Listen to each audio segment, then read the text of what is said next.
Y'all ready to be history? All right, hey, there we go. We're out of here. All right, here we go, that's it. Sway, so Yeah. before we get started, will you please sign this for me? Oh, shit, damn, wow.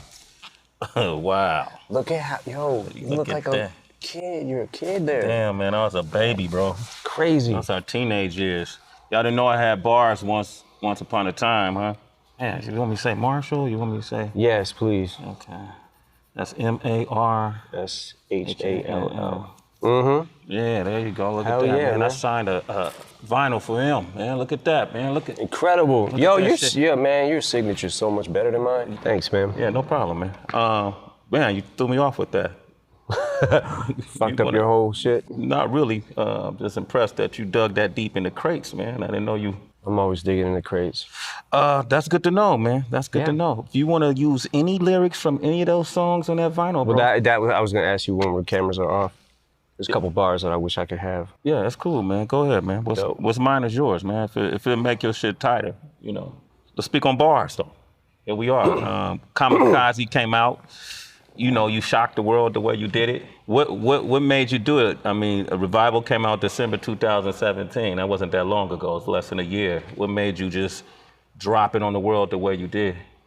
Because I feel like the way the climate is right now, if you give people enough time to, I got an album coming out in 2 months. You give people time to say, man, he better have a song like this or I ain't fucking with it. If he don't have a song like this, I ain't fucking with it. Yeah. He better not be rapping like this. He better not be rapping about this or I'm not gonna fuck with it. And when you go into an album, you can go into anything with the mindset of this is gonna suck. And then even if you kind of don't feel that way, you're already kind of formed your opinion in front of all your friends and you know what I'm saying? Like, so I feel like giving them no warning was the best thing to do just because it doesn't give people enough time to, you know, when the Revival track list came down the pipe. Yeah, I remember that. It was like, overwhelmingly, this shit is gonna be trash. Yeah. And that was before nobody really wanted to be wrong about it. Yeah. They had already formed, I'm not saying everybody, but a lot of people had already, formed their opinions. So. Yeah, that was interesting. Like Revival really ran through the ringer, so to speak, before it even got off the ground. But, you know, this is that day and age. You know, it's different now, right? Yeah. You know, how have you adjusted to that? Like before, which is what I find interesting about you, before you spent your whole career being critiqued and criticized by organizations like LGBTQ community or college campuses or police departments, you know, but hip hop always stood by you. So that was, that's where you found your refuge. But now it came from inside of hip hop. You know, how did that affect you? Me sitting back and seeing things that I saw, it was kind of like, I felt a bunch of different ways. I felt like, okay, maybe because it doesn't sound like everything else and what most people are doing, maybe that was what tainted their ear. Because I remember a time in hip hop where you had to be so different from the next person or you were trash. There's a shift somewhere that happened that if it doesn't sound like everything else, then it's trash automatically. Yeah. And I just sat back like, okay, all right, I can take that. It's not like I can't take constructive criticism, but I feel like it kind of went beyond constructive criticism. So I had to go back to it and look, I have made albums that definitely probably would not be the top of my list. Encore. Okay. Relapse, which I believe Encore is a better album than Relapse. Relapse is something that I looked at in a couple of years, went back to and cringed at. I was like, oh, Jesus Christ, I didn't even realize I was doing that many accents. I just started, for whatever reason, I just got into it and was just like, started on this weird serial killer vibe kind of thing. Yeah. And started wanting to talk crazy and started bending words more. And the only way you can bend them is with this accent, trying to use this one. And a couple years later, in making recovery and slipping out of that, getting out of the accents and beyond it, made recovery. Yeah. And I always say that if it wasn't for relapse, I wouldn't have been able to make recovery. And if it wasn't for revival, I wouldn't have been able to make this album. So I'm good with it. It just, some people more than others went a little far with it. A little far with it. I want to get into that too. And I almost, when I listen to Kamikaze and I hear some people say, man, that's the vintage M we wanted. We wanted Shady back, right? And when I listen to it, man, I have to admit, man, I hear something in you on this album that kind of made me rejoice in a way I've done in the past. I like the fact that you're not running from the criticism. I like the fact that in this digital age, you're not, cowering and then reforming to what people think you should sound like or how people think you should act, and you're calling it out. And I actually like some of these review shows that you see on YouTube, and they take people's music and they have fun with it. I look at these kids, and I see us when we were young. I see myself when I was younger before YouTube, and we'd go through a G-Rap album and, oh, this was dope, that was dope. A Far Side album, this was dope. They just kind of doing that, right? And you address them. So you're that in tuned, like in the beginning of the Ringer, when you talk about if you critique me, you can make millions. If I critique you, there's nothing I really. Yeah, it gets into the territory where it's like you got, okay, so since the internet has become what the internet's become, and since YouTube and all that, you've got so many, how can I say this? It's almost like not enough Indians, too many chiefs. So it's like everybody on the internet, and in hip hop especially, it seems like either a rapper, a DJ, a writer, a producer, has something to do with it. And I love the fact that so many people now have been able to get on easier than it was for me or you back in the day, because we didn't have this platform. So I appreciate the platform. It's just that now you've got people that not only are doing the same thing and they can do it better, but you've got people who don't do anything and are just critiquing it.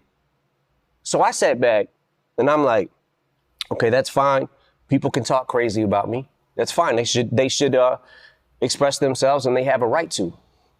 But I also get to say whatever the fuck I want about you now.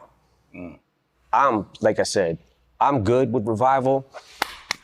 Fuck it. Because I couldn't have made this album without that. Yeah. And there is something, I'm not gonna lie, there is something inside me that is a little more happy when I'm angry. It's like, as bad as it feels to be there, there's also something about it, there's a rush of it that I like, because it inspires me to say something back. So you get in that weird area too, where it's like, oh, he says he doesn't care about what anybody thinks about him, but now he cares about what everybody thinks about him. No, he's just saying he don't care. He'll say anything he wants about you if you say it about him, because he doesn't care. Like, there's so many different levels to not caring about shit. You know what I'm saying? But it was interesting. It was definitely interesting, because I'm like, how fucking off is my ear? Yeah. Jesus Christ. Like, and then it was interesting to watch the reaction of the Chloroseptic remix verse that I did. Yeah, with 2 Chainz, and you put that out in January, and you touched on, you guys formed your opinion just from a track. And that's where I was at. Yeah. At that point in time, that's definitely where I was at. But I watched people going, oh, why wasn't this on Revival? Honestly, what if I said it was on Revival? You won't know, because you didn't listen probably. Yeah. But I kind of felt like, okay, I guess this is what people might want. Because I'm always stuck in that, what the fuck do people want? Like you were saying, that the old M is back and he's too old to be the old M. He can't do, like, no matter what, when I zig, I should have zagged. No matter what, you got half and half every fucking single time. You kind of say that. You allude to it in one of the songs where you said you set the bar so high that, Yeah. at this point, everything's considered a failure. Like you're almost competing with yourself. Yeah. And you touch on it a lot in every song. Well, not every song, but majority of songs you touch on it, I appreciate. But I have to, like, the Joe Budden thing is really interesting because that, along with MGK, of course, is making a lot of noise out there. Mm-hmm. And it throws a lot of folks off. When Joe first started commenting, it was mixed reactions. Some people said it was disloyal. Some people said, man, he's entitled to his opinion. Mm-hmm. I would assume that obviously it got under your skin, considering the relationship you've had with him with Slaughterhouse. Yeah. How do you describe your relationship with Joe Budden? You went in on MGK. You guys had a discrepancy. You go down the fucking wormhole of YouTube and whatever, right? So I see Machine Gun Kelly talks about Eminem's daughter, whatever, right? So what the fuck? Click on it. Like, yo, why is he? Then he starts doing a press run, basically, about Haley. I'm like, what the fuck? Yo, my man better chill, right? So that's not why I dissed him. The reason I dissed him is actually a lot more petty than that. Now I'm in this fucking weird thing because I'm like, I gotta answer this motherfucker.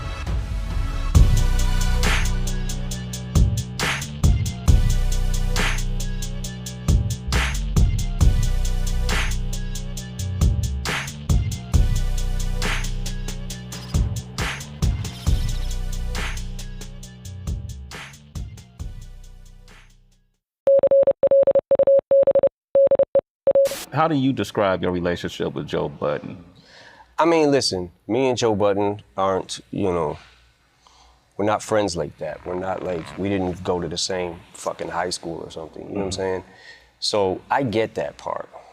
But when I'm out here flying around to different places and doing interviews and trying to use my platform to pump up Slaughterhouse every chance I get, and you're using your platform to fucking trash me, and I'm one of the things that keeps this ship moving. Do you know what I'm saying? Mm-hmm. So you're doing something, you got a voice in hip hop, so you actually could be affecting this ship a little bit. You know what I'm saying? Because you don't owe me nothing.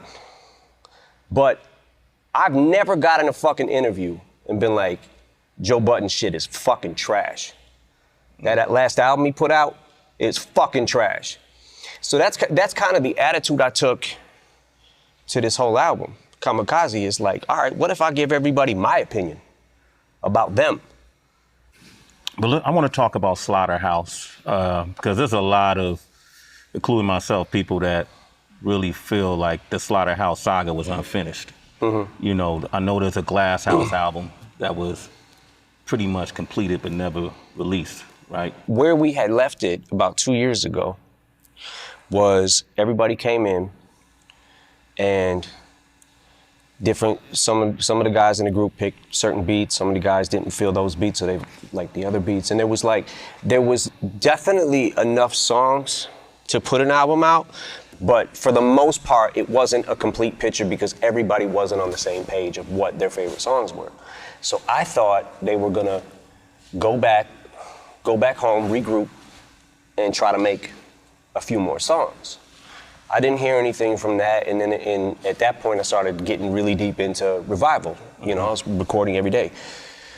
So a couple months go by, and from what I understand it to be, what I was told, I didn't hear this firsthand, but Joe said, Slaughterhouse ain't hot right now, we don't have a buzz, we need to put out a mixtape. From that point, everybody started branching out. Royce went and did his album, Prime. Like, everybody started doing their own kind of solo shit.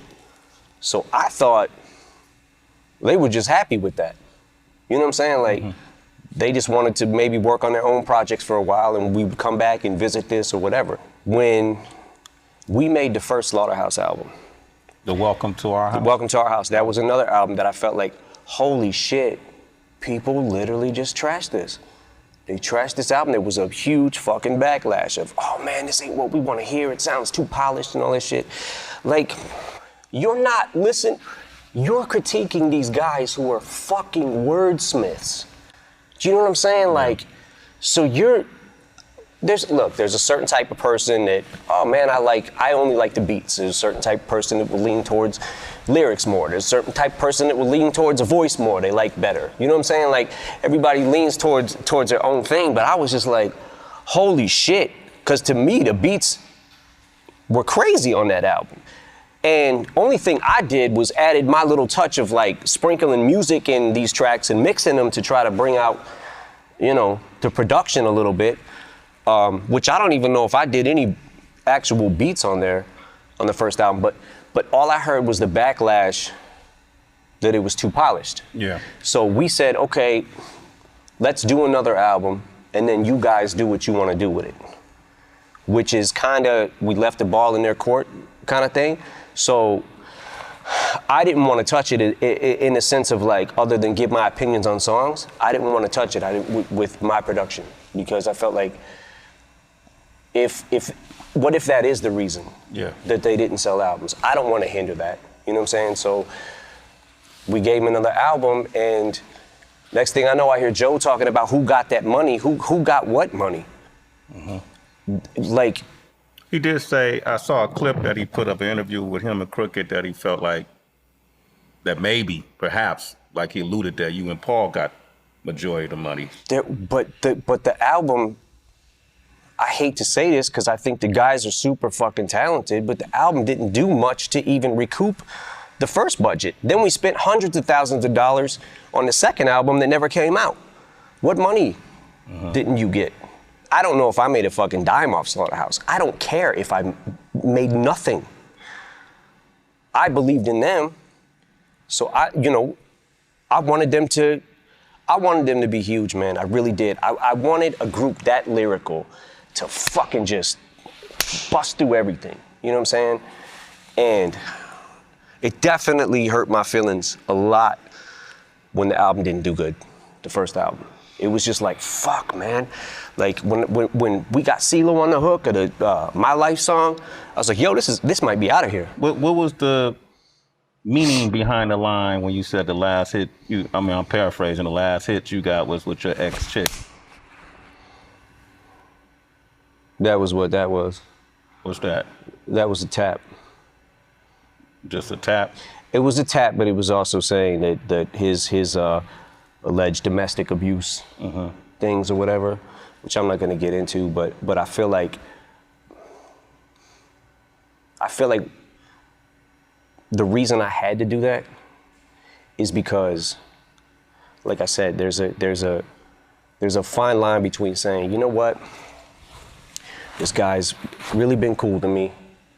He's helped me out and tried to help out on many occasions. So I'm not gonna go in on Untouchable like that. I'm gonna say it ain't for me, I'm not crazy about it, whatever. But to be the worst song you've ever heard in your life, have you listened to your own shit? Do you not listen back? Because if that's the worst fucking song you've ever heard in your life, I don't know. Yeah, that's interesting. So we'll never see that Glass House album, probably, as far as you know. I don't know. I don't have the answer to that. I want to just make it clear, though, that aside from the Joe shit, I think that Slaughterhouse is one of the best rap groups ever to ever happen. But that being said, I wish their first album would have connected. Yeah. To more people than it did. I don't, to this day, I still don't. Me and Paul, I'm like, what the fuck happened? You know what I'm saying? Like, but look, man, everybody's not gonna like everything you put out all the time, so. That was a dream team of MCs, though, and I think a lot to what you're saying in regards to why aren't people reacting to these wordsmiths is that's how we came up, you know, and honestly, what people may not realize is that's what really separated hip-hop from R&B, rock and roll, and other genres was our ability to bend words to create patterns that made it unique to our genre specifically, which it seems like it's something that doesn't get any credibility people don't put not everybody put a whole lot into that. Now they don't give a lot of credence to that, which is probably Slaughterhouse could have been a victim of that kind of ideology. You also in this album, you went in on MGK. You guys had a discrepancy. He mentioned it in his response song, Rap Devil, that let's call Sway and ask him why I can't get on Shade 4-5. That was in response, so I seen him on the street once, and I didn't know he couldn't come up to Shade at that time, 4-5. And I said, man, come on up, man. And then I had to see him again and say, hey, man, I don't know what the shit is. Yeah. But until that gets cleared up, there's no way I can have you on there. Yeah. What's the shit with that? What happened? Well, the shit is, just for the record, the thing that was going on that he was saying about my daughter, I didn't even know about that until literally a year and a half later. Okay. It never hit my radar. And then one day, you go down the fucking wormhole of YouTube and whatever, right? So I see Machine Gun Kelly talks about Eminem's daughter, whatever, right? So what the fuck? Click on it. Yo, why is he? Then he starts doing a press run, basically, about Haley. I'm like, what the fuck? Yo, my man better chill, right? So that's not why I dissed him. The reason I dissed him is actually a lot more petty than that.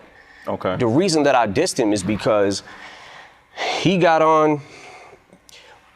First when he said, I'm the greatest rapper alive since my favorite rapper banned me from Shade 45 or whatever he said, right? I'm trying to hinder his career. So I don't give a fuck about your career. You think I actually fucking think about you? You know how many fucking rappers that are better than you? You're not even in the fucking conversation. I don't care if you fucking blow or if you don't blow. It doesn't matter to me.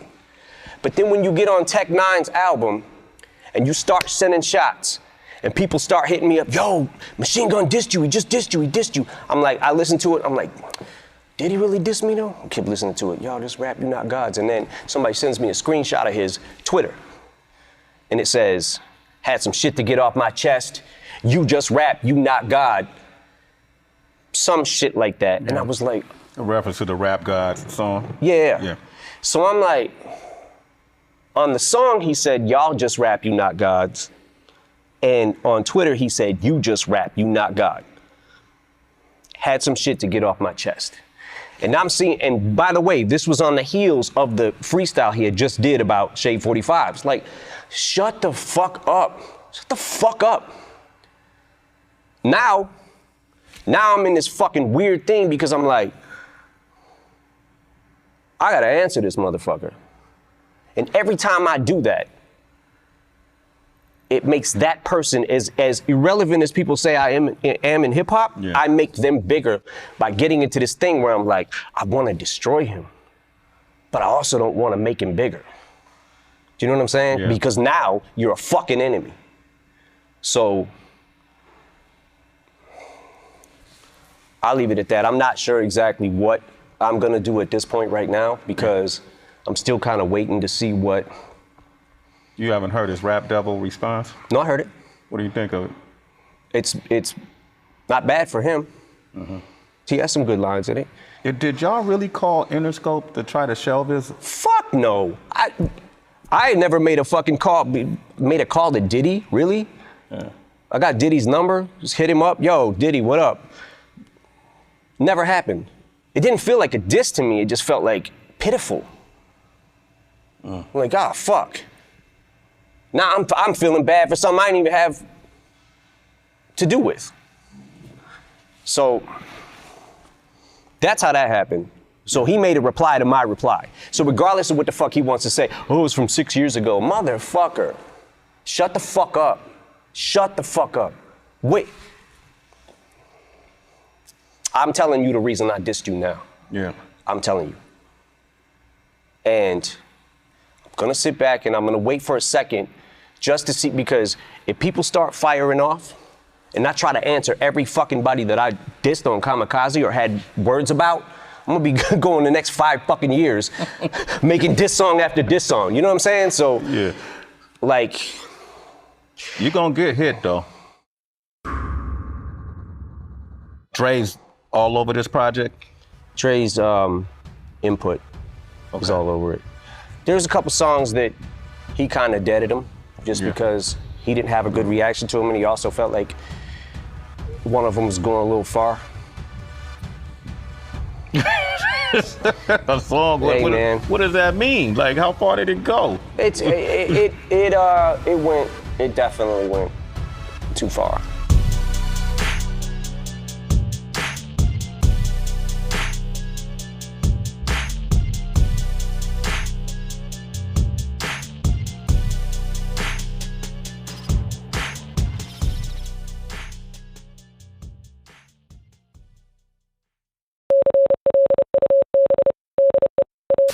Jessie Reyes is featured on this project. Young up and coming star. She's on 2 songs. How did you find Jessie Reyes? I was coming home. I got home one night from a video shoot, actually, and she was on TV. It was the Seth Meyers show, and she was doing that song Gatekeeper. And I was like, who the fuck is this? Because her voice to me was so crazy. So I rewound it, and I was like, oh shit, I gotta check her out. So I went down the wormhole of looking up shit, and I was like, yo, I really wanna fuck with this chick, because she, right now, my personal opinion, I think she's gonna really blow up. That's my personal opinion. I've seen people, very talented people, not do that, but I think that I would put my money on her that she will absolutely be huge. But I don't even know if, like, necessarily in the pop world or anything like that. I don't feel like she does pop music. I feel like she comes from a real place and she writes her own shit. First time I got in the studio with her, I played her a couple beats and she just started writing to one right there. Laid a hook. Good Guy. I was like, oh shit. So she wrote She's the hook. quick. To Good Guy. To Good Guy. Yeah. The one she's singing at the end. Yeah. There's Nice Guy, Good Guy. Good Guy. And the reason that happened is because, oddly enough, she had already had a song called Nice Guy. She had that song, right? So I think that was the last day I was in LA. I came back home and wrote to that one. And then I was like, I want to write to the other one too, but they're both saying Nice Guy, Good Guy. And I was like, fuck it, I'll make it like it's kind of one song. Dre's all over this project? Dre's input was all over it, for sure. He felt like me and him had a couple discussions about the last album. And one of the things that he said to me was, like, he hit me up one day, he was like, yo, I don't like how motherfuckers are talking about your album. And he had heard Revival, right? Yeah. Him and Jimmy Iovine had sat in there and listened to most of the songs I had done at Rick Rubin's studio. And based off that reaction, I think Dre was a little confused too when that happened with Revival. Probably not more so than me, but we had a conversation earlier in the year, and I think I had only had one song by that time. This was like January. Yeah. I had the one song and was thinking about releasing it, and then wrote another song. When I got back to Detroit, recorded it. Like, okay, now I got 2 songs. I might as well do a fucking album. And that's kind of how that came about. But Dre also, there's a couple songs that he kind of deaded them just because he didn't have a good reaction to them, and he also felt like one of them was going a little far. A song? Hey, man. What does that mean? Like, how far did it go? It definitely went too far. When you say go too far, I feel like Kamikaze was the place where if you were ever going to go so-called too far, this is where it would be. You did the BET verse for the rap cipher, and in it, you covered a lot of content that was relevant to the world we live in today that some folks want to sweep under the rug, and this is my own personal opinion. Conversations we have every day on Shade 45 on Sway in the Morning, we talk about, the injustice, policies, prejudice. We talk about discrimination, all of these different things. whether or not we're in the middle of a race war that is trying to be perpetrated by people in power. Not a war in the sense where people are going to pick up guns and shoot at, well, maybe, shit. Right. But in terms of psychologically, the whole nine. So when you did that verse on the BET Cypher, what I thought why it was necessary, King Crooked had a song called I Can't Breathe, where he talks about, man, we can't just be the only ones saying this. White rappers shouldn't stay quiet. White rappers shouldn't stay quiet. I can't tell you how hard that line hit me. It was to the point where I'm like, this is how strong I feel about something. I gotta put it in the right words, you know? And I saw shit where it was like, oh, these are not new subjects, they're new to Eminem, and you know, that kind of shit. How did you respond to that reaction? You got backlash for that, you know, especially when you. I got backlash for the Trump cipher, and you know, it is what it is. At least when this shit is all said and done, maybe I can just be on the right side of history. But you got people dissecting the bars and going, oh, this shit is trash, it's not even that good, and like, that's not what it's about. You're missing the whole point. You know what I'm saying? I'm trying to say this also to my fan base who might have voted for him. A lot of people in my fan base probably did. And at the time I did the cipher, I realized after it was all said and done that maybe I should have just attacked him. When you said you drew that line in the sand, maybe you should have not done that. You should have reworded it and showed empathy towards. Well, that's what I realized after I was done. That's kind of how I felt, because it's like, okay, this is backfiring on me, and I don't care. I don't give a fuck if that's what happened and hurt my sales. I don't care about that. Yeah. I care about the message I'm trying to convey. Why you felt a need to stand up, though? What was that for you as Marshall? What made you decide? Because I was just watching it every single day. I watch a lot of news, right? Yeah. The thing that pissed me off the most, that really set me off when I started going crazy with the pen, because I'm like, the Kaepernick thing. And when that shit happened and how he kept changing the narrative and kept changing the narrative, you fucking, I can't, I don't want to get into this whole Trump thing anymore, but... well, you mentioned at the end of The Ringer, Agent Orange sending a Secret Service to your house. Did the Secret Service really come to your house after that? They came to my studio, yeah. Okay. And they were just basically asking me questions about my lyrics to see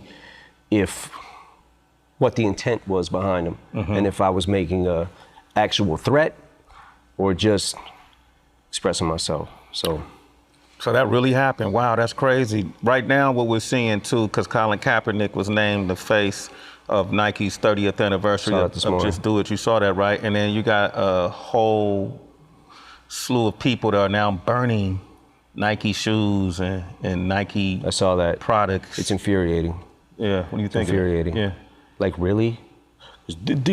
Nike supports people who kneel for the anthem. At this fucking point, come on. Seriously? Seriously? You gotta be a fucking moron to think that that's just what it's about and it's that fucking cut and dry. Yeah. You know what I'm saying? Like, there's a meaning behind this shit and there's real pain behind this shit. And you're burning a fucking pair of shoes? When you go about your fucking day and you got your job and you're thinking about all this other shit, that's what really fucking bothers you? People ain't gonna stop watching football. They're just not. Yeah. Football to me is the best sport there is. And what draws you to the game should not be, if that's how you feel about your country and you feel like you should stand for the anthem, stand for the anthem. That's fine. But you also need to realize that this is America and people have died for these rights to be able to protest and to be able to take a knee. Stop making it fucking personal about yourself. You have nothing to do with this. I agree. We got to get back to Tyler, the Creator, man. I'm a big fan of Tyler's, you know, and I recently saw him perform. I know that Tyler was a big fan of yours growing up. right? And then I recall you even reading about you saying some good things about our future, how they're pushing boundaries years ago. Yeah, for sure. And you said some great things about them as a talent, as pushing boundaries, as a group, our Yeah. future as a whole. Yeah. What happened with you guys? Yeah, no, I really did like them. I thought like, I thought their movement was really cool too. Did y'all make music? We didn't make music, but you know, I just felt like, okay, there's a mutual respect, you know. And a lot of the shit that ended up happening after that, like the tweet he put out with talking about Shady 15 and why can't people that are close to him tell him that his shit sucks and it's trash. And I'm like, okay, listen, man, you don't have to like it. And it could really suck. But being that somebody really was cool to you, you would expect some kind of reciprocation, and just don't go public with it and publicly express your opinion and how much my shit is trash. Okay, so I chalk it up to them being young and just kids, you know what I'm saying? So it's like, all right, I've been there. You know what I'm saying? Yeah. Like, I was dick when I first came out. You know what I'm saying? Like, Yeah, man, you were. I know. Yeah. I feel bad about it. I'm sorry if I ever was a dick to you, but I don't think I ever was. Was I? Yeah, one time, man. But hey. Oh, yeah, that's true. We won't talk about that. Okay. Nah, man, so I liked him. And then Earl Sweatshirt gets in an interview after Tyler trashes me. And then Earl Sweatshirt, anybody who listens to Eminem's drinking too much Mountain Dew. And I'm just like, really? Like, what the fuck? Like, you know what I'm saying? Like, you guys were just on tour with us. We hung out. Like, we kicked it, make jokes. Like, you know what I'm saying? Like, so the last straw, like, look, I know a lot of this shit. I could come across being very petty. Yeah. But at a certain point in time, someone has their breaking point. You know what I'm saying? So when Tyler tweeted out the thing about Walk on Water, this fucking song is horrible, I was like, all right, I need to say something now, because this is fucking stupid. You know? But at the same time, I'm not gonna let everybody just keep fucking, I'm not gonna be America's punching bag and motherfuckers just wanna think it's cool and safe to say whatever the fuck they want about me. I think it shocks people, because for all your career, you was the I just don't give a fuck guy. That can work both ways. How so? Because you don't give a fuck, you will fire back at somebody who says something about you. I picked and chose that I wanted to say my piece with. Yeah. Because a lot of those things were personal. But then there's a lot of things that aren't personal in Kamikaze. You know, it's just the game and competition. You know what I'm saying? And Spirit of an MC. spirit of an MC, yeah. But you know, with the Tyler the Creator thing, man, I realize now, and I realized when I said it, but I wasn't like in the mind frame of, I was angry when I said the shit about Tyler. The fact of like, every time I saw this kid, like, always so cool to you. You know what I'm saying? Like, I loved his energy, like everything, you know what I'm saying? Like, he was a funny dude, like he's super charismatic and shit. But I'm sitting back like, man, at what point do I have to say something just to defend myself? And I think that the word that I called him on the album was, on that song, was one of the things where I felt like this might be too far. Because in my The homophobic in my slur. quest, in my quest to hurt him, I realized that I was hurting a lot of other people by saying it. And at the time, I was so mad, it was just whatever. But in the midst of everything else that was going on this album and the things that it took to pull this album together and all that kind of shit, it was one of the things that I kept going back to, going, I don't feel right with this. Before the album came out, I had the conversation with Paul and we spun the word back. But now I realize people can hear what I'm saying anyways.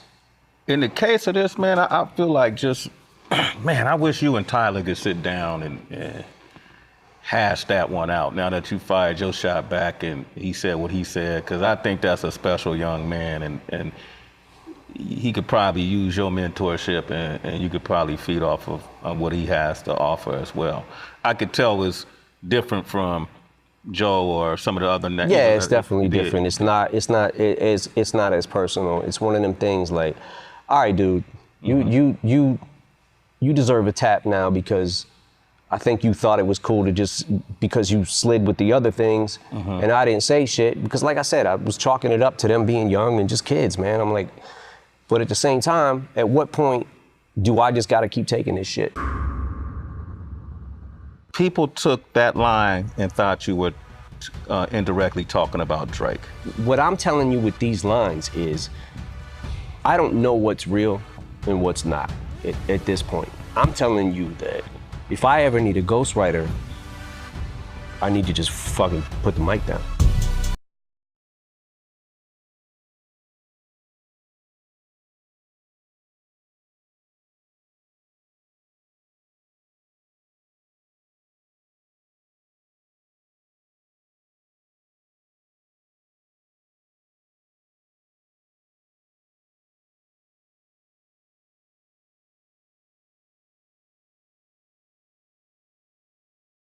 I'm gonna switch topics because something I keep hearing this reoccurring theme about how important writing is. Yeah. You know, one of my favorite tracks on the album is featuring an up and coming star that I think he, along with others that you mentioned on the album, like Sean or Joyner. Kendrick or J. Cole, Joyner Lucas, powerful, real powerful artist.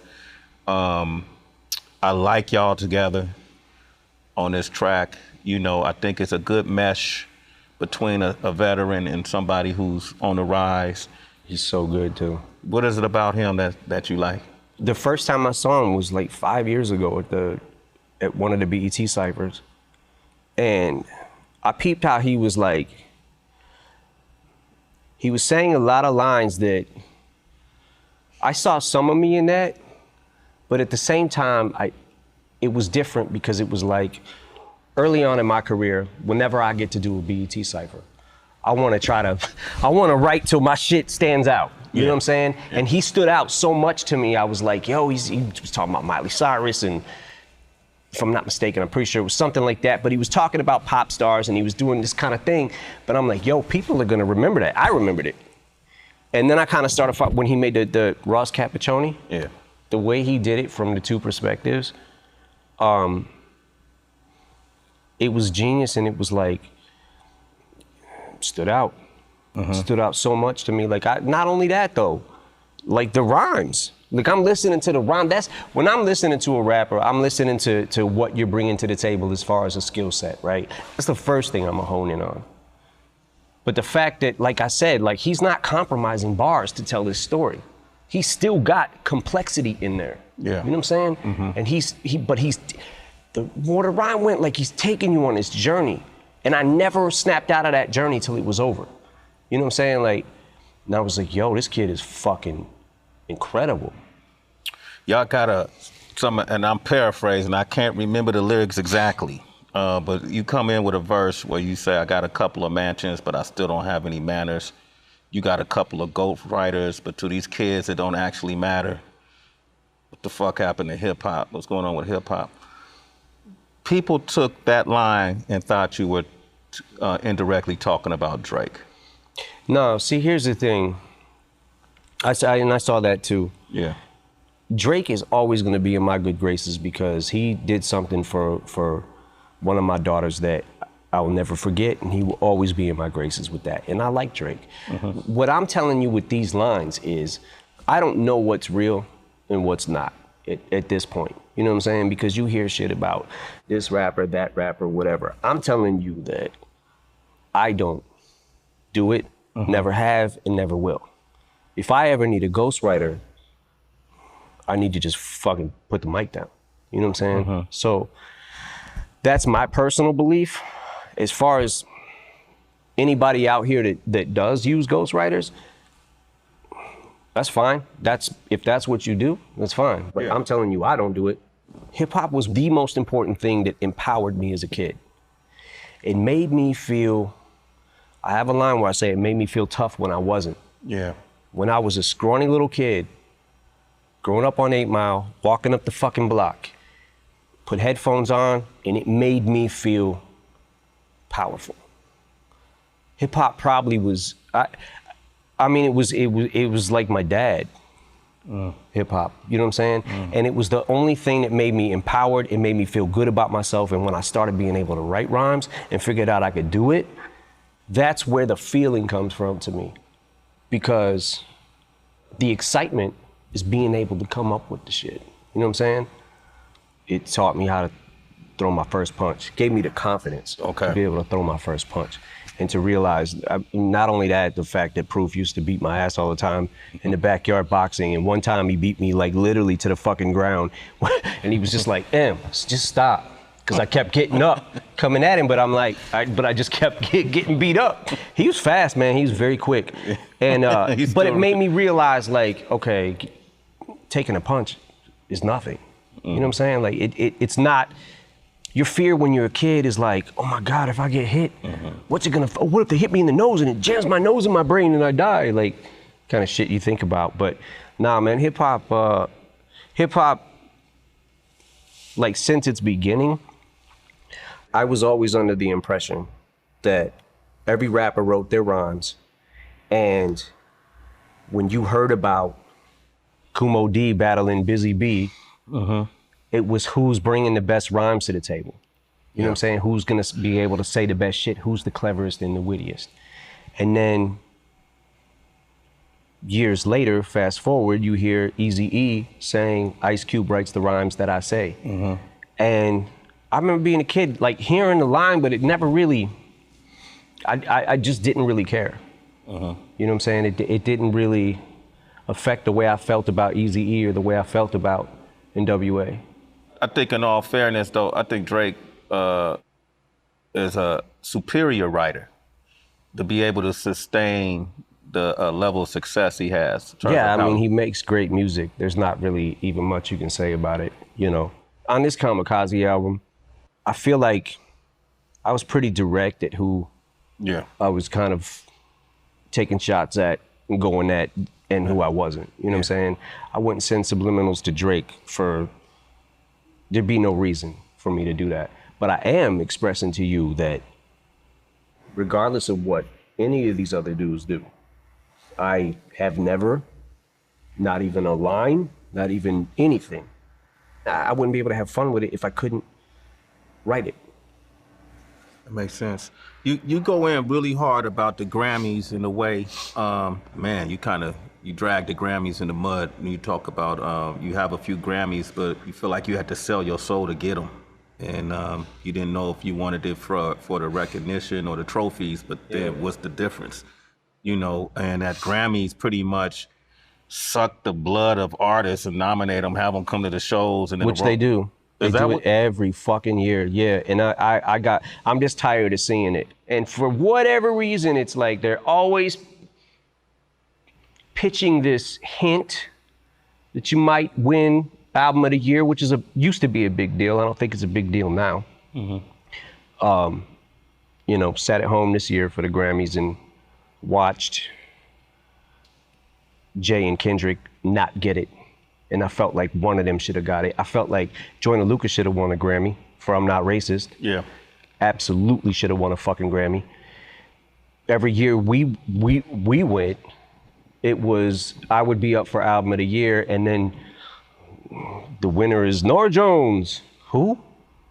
And I'm not even trying to say anything bad about her music. I just, at that point, I had never heard of her. Yeah. And none of my friends did either. You know what I'm saying? So we were like, okay, whatever. And then Steely Dan. Okay, I know who Steely Dan is. I know Steely Dan back in the day. You know what I'm saying? But more than the Marshall Mathers LP impact, like, okay, fine. I watched 50, same shit. 50 did not win Best New Artist at the Grammys. There was nothing bigger than 50. Nothing bigger, and nobody since maybe like Snoop came out the gate like that. My first album didn't do it. I never saw someone's first album and the wave happened like he had. And then he doesn't get it. And then I get up there another year, and what was it, the Eminem show? And it was like, whatever, I'm fine if I lose to fucking Kanye or someone that I'm like, okay, I respect that. I know who that is, and Kanye has a huge following and he's made a massive impact on music. Fine, I'm good with that. But don't fucking get us all here to use your selling point for your fucking show and stiff everybody every single fucking time. And I said, after that point in time, I was like, don't ever ask me to fucking come here again. Please do not ask me. My answer is no for 100 million years. Never again will I fucking go to the Grammys. Well, now, you know, I know Jimmy Jam and some of the members of the board there are reaching out. Just Blaze and different folks are now trying to make it better. Would you ever consider, you know, joining the board and maybe you have a vote in it? First of all, that vote is fake as fuck. That's not a real vote. That's not a real vote. They give it to who they want to give it to. They give it to their darlings, the fucking, oh, this got critical acclaim, but it sold 2 records. Like, it ain't about always what you sell. I get that, Vanilla Ice, I understand. You know what I'm saying? Like, but there comes a point where when an overwhelming something comes along that has this wave and impact on music, and you give it to fucking Lada fucking Dottie. Who? Lada Dottie. It's not like Lottie Dottie. But you know what I'm saying? Like, it's like, man, I don't know who won over Kendrick and Jay. Bruno Mars is fucking incredible. Bruno Mars is great. But I remember Beyonce didn't win for the album Lemonade. Yeah. And I was like, what the hell, you know? It's like they're so fucking tone deaf to what is actually going on, but they're not in a sense of, oh, we're gonna get Beyonce here, we're gonna get Jay here, we can say all these names are gonna be here and we'll make them think. I guarantee you that the people from the Grammys was on the phone with Beyonce's people or Jay-Z's people saying every year that they're up for something, hinting they're gonna win to get them to come there. So you over that? I fucking guarantee you. You over that. I guess I won't see you at the Grammys this year. Yeah, probably not. Probably not? Okay. Yeah. What if you're nominated? First of all, I won't be. Okay. Because they know that I don't like them. And if I was, I wouldn't win because they know that I don't like them. One final question. I want to ask you about a song that, to me, man, it was probably one of the most heart-wrenching songs on the project was Stepping Stone. You know, and you tell the history of D12, how it started, you know, and what happened through the duration. And at the end of it, you said it's over. That's it. Were the members aware of that song? They were. They were? They were. They got a heads up, and, you know, I explained. I honestly have not talked to Swift and Conniver yet about the song. They just knew it was coming down the pipe. But the way I explain it is this. Proof was the glue that binded us all together, right? He did so much shit behind the scenes that I didn't even realize, and did things to keep us a group and to motivate us. You mentioned that you guys knew all this stuff was happening, but y'all never talked about it. You know, you were men, you know, I'm paraphrasing in the verses, but everybody was doing their solo projects, and, you know, y'all was drifting further apart. Well, that's what ended up happening, was everybody was kind of doing their solo things, made solo projects, mixtapes and things like that, and we're doing shows. And I think the conversation now going forward is to see if there's anything we can do to help their solo careers. You know, and we'll always be friends, man. We always been friends. So we were kids, you know what I'm saying? So we'll always be good on that aspect, you know. And I want to help them do whatever it is that their next thing is on the agenda. You know what I'm saying? Mixtape, album, shopping, whatever it is. When I listen to these stories, and I've known you since the 90s, and I've known you through these ups and downs, and even if I wasn't there on your side, I was there on your team, so to speak, you know. Absolutely. I'm sitting there thinking, man, this man must have went through some great therapy, because right now, where you at. You seem like you're in a comfortable place. You know who you are. You know what you want. And even though you got these people coming at you, get strong enough to respond in a way that you wouldn't naturally do it. How did you get to this place, though? Did you do therapy? Was it? Nah, my music is therapy, you know? So I just, I don't know, man. I've been coasting through, and I feel like I write all the time. Whether I use it or not, you know, I write all the time, and that's my best therapy, is to be able to get stuff out. Just like the D12 song, it was like one of those things where, like, I know that they have things they want to say to me, and I have things I want to say to them. So this is kind of how I wanted to tell them, like, you know, I love you guys, like, forever. Like, I'm here. It just, doing the D12 album just doesn't seem, in this climate right now, Yeah. I don't know how that would even work. You know what I'm saying? Yeah. You're going through enough with this climate. Right. So imagine D12. Let me ask you this, moving forward, this will be my final question. You have always, to the public, seemed like an elusive, introverted person that they don't always have access to unless... I think that's hilarious. Okay. By the way, you know, I'm not going to fucking clubs anymore. I don't do that. You know what I'm saying? I'm sober. I don't. But I do a lot more and go a lot more places than people actually think I do. I just do it under the radar, man. That's all. We don't, you know, in Detroit, we don't have paparazzi like LA or New York. You know what I'm saying? So I'm out a lot. It's just that people don't really see me. So you out and about? Yeah. That's interesting to know. Like I said, you're not gonna catch me at a club fucking throwing money, or, you know what I'm saying? Like, I've been through all those days and all that shit. Like, as far as, you know, I've done the whole club scene. Yeah. I did it for a long time. Too long. Nah, but congratulations, man. I like the Kamikaze project. Thank you, man. I think the majority of folks who listen to it cannot deny that you're an elite group of lyricists.